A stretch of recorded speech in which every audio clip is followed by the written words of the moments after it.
I am Malcolm Brown. My job is Junior Software Engineer at Real-Time Worlds. A Junior Software Engineer is sort of the entry-level programming position. It usually involves you being assigned to a team working under senior programmers who will sort of delegate tasks for you to do, and you program them away, finish them, make sure your code is correct and up to standard. I did 4 years at the University of Abertay, Dundee, where I did the computer games technology course, which is a course designed for teaching you how to program games, the science involved, the maths involved, basically a collection of skills which you'll find useful when looking for a job making games.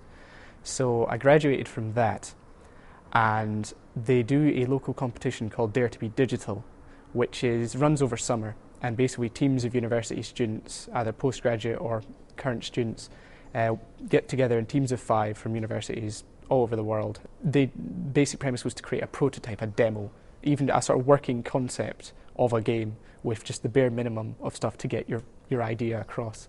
And it was 9 till 5 every day. It was like a job. Sometimes 9 till 6 and sometimes 9 till the following morning. It was actually quite close to how development can be, especially towards the end when the big crunch is coming. We've got 3 days, we've got to produce a trailer, we've got to produce concept art for them to hang on posters, and we've got to make sure the game doesn't have any bugs. So it really was like a mini example of how a short game development could be like, and that was a brilliant experience. Our team managed to win, and we won a sort of BAFTA Video Games Award and got to go to the ceremony in London, and it was absolutely great fun. And before we actually went to the ceremony, I sent my CV off and sort of hoped, I hope I get a job out of this. And I got a phone call soon after coming back from London, and it was, by the way, your application is successful, you start here, and welcome aboard. This is what I want to do. I want to make games for a living.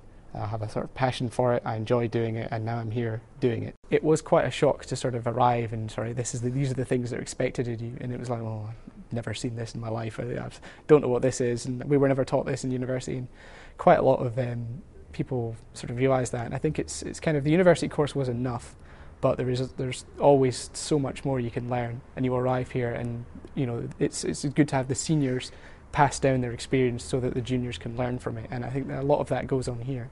There's a debate whether, if you want to get a job in the games industry, is university useful for certain things, and for some things it is, but there will always be sort of some things that you can only really learn by working here. It's one of those catch-22 situations where, like all jobs, you need the experience to really work at the job, but the only way to get the experience is to get the job in the first place. I took advanced higher maths, and some of my friends took it as well, and we realised it was very, very difficult. But it was very useful to take, because when we got to university and we went to the maths class there, I was shown things that, well, hang on, I've done this, so this is going to be really good, and it gave me quite a good sort of preparation for moving into university level maths, which is what the games course focused on. I think I was incredibly lucky. I know I have a few friends who've sort of, they've had the same background as me, and they've applied for the job, but they've been put in a sort of lesser position, a QA position.